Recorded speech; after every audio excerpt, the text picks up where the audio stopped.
Hey everyone, and welcome. If you've got some savings tucked away in the UK, then you are in exactly the right place. Today, we're going to dive deep into the best high-yield savings options out there for 2026. Basically, we're here to figure out how to make your money work a whole lot harder for you. All right, before we get into the good stuff, we have to get a quick but really important note out of the way. This explainer is for informational purposes only. It's not financial advice. Rates and terms can and do change all the time, so you should always check with the providers yourself and, of course, talk to a qualified advisor about your own personal situation. We're going to keep this text right at the bottom of the screen for you as a reminder. So, you might be thinking, why does this actually matter? Well, just take a look at this. If you leave £10,000 sitting in a standard, everyday savings account, you might make, maybe 50 quid in a year? But if you put that same 10 grand into a competitive high-yield account, you could be looking at £450. I mean, that's a huge difference you can really feel. Okay, so to help you get there, we've laid this whole thing out like a roadmap. First, we'll cover the why. Then we'll explore all your different options. After that, we'll get into the nitty-gritty of the top rates on the market right now, share some really smart strategies, and then we'll wrap it all up with how to pick the perfect account for you. All right, let's jump right in. The current economic landscape makes this whole conversation super relevant. You know, with the Bank of England base rate holding steady at 3.75%, savings accounts are actually offering some of the best returns we've seen in a long time. It really is a critical moment to be paying attention to where your money is.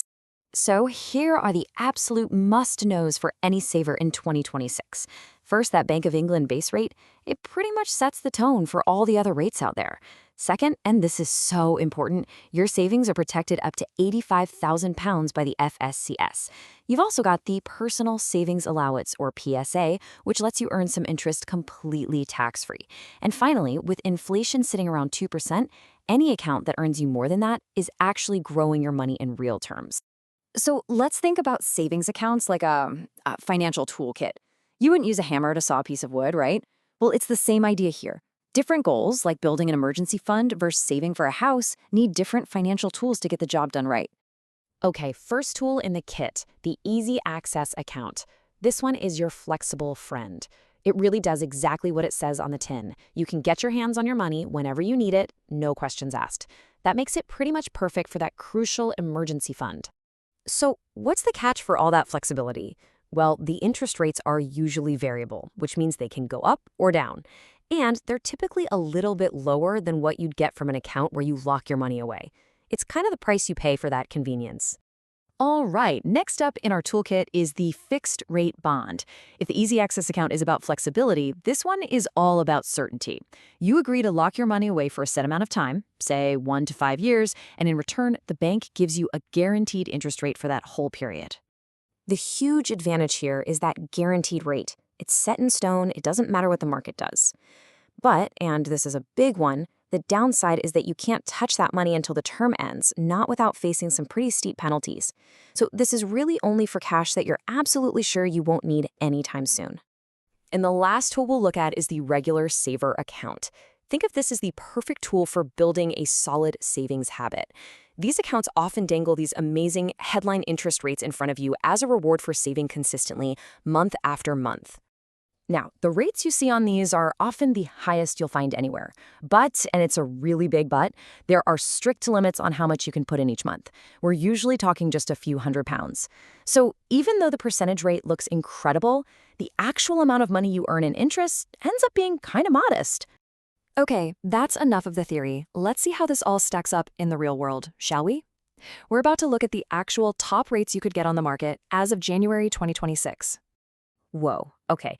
Just look at that number, 7.5%. That is a massive headline rate. It's actually the highest we could find. Just let that sink in for a second. But what's the story behind a number that high? Right, so here's the deal. That incredible 7.5% rate, it's from a regular saver account with Principality Building Society. And remember what we said about regular savers? This one's fixed for 6 months, and you can only put in a maximum of £200 a month. So yeah, it's a fantastic rate, but you've got to play by those very specific rules. Now, for those of you who need that flexibility, let's look at the leaders in Easy Access. Cahoot is at the top with an amazing 5%. But keep in mind, that's only on your first £3,000. Then you've got Chase and Shawbrook Bank, both super competitive with rates over 4%. although you'll want to watch out for those 12-month bonuses that eventually expire. And what if you're happy to lock your money away for a year? The options there are really strong too. Marcus by Goldman Sachs is leading the pack at 4.55%. And get this, the minimum deposit is just £1. That gives you a completely guaranteed return on your money for the next year. No surprises. Okay, so knowing about these accounts is half the battle. But using them smartly, that's where the real magic happens.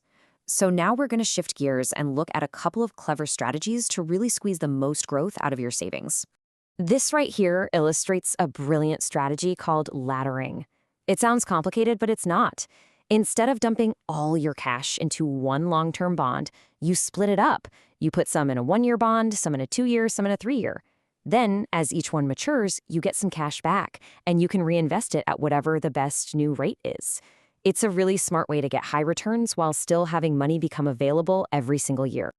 Another thing you've got to be smart about is tax. The good news is the personal savings allowance lets most of us earn a chunk of interest completely tax-free. As you can see, if you're a basic great taxpayer, that's £1,000 of interest tax-free. If you start earning more interest in your allowance, well, that's your cue to start thinking about a tax-free cash ISA. Okay, so we've looked at the what, the different types of accounts, and the how, some strategies to boost your returns. Now, let's pull it all together so you can figure out how to choose wisely for your specific situation. Think of this as your personal decision checklist. Just ask yourself these 4 simple questions. 1. What is my savings goal? An emergency fund? A house deposit? 2. When am I going to need this money? 3. Am I saving a little each month, or do I have a lump sum to put away? And 4. Am I likely to earn enough interest to pay tax on it? Seriously, your answers to these questions will point you straight to the right type of account for you.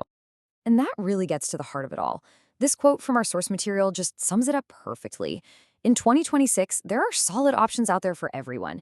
You've got regular savers hitting 7.5% for the disciplined saver, fixed bonds at 4.55% for security, and easy access accounts at 4.5% for pure flexibility. There's something for every style of saver. So we'll leave you with this one final question to think about. You've got the roadmap, you've seen the toolkit. Which of these savings tools is the right one to help you reach your financial goals?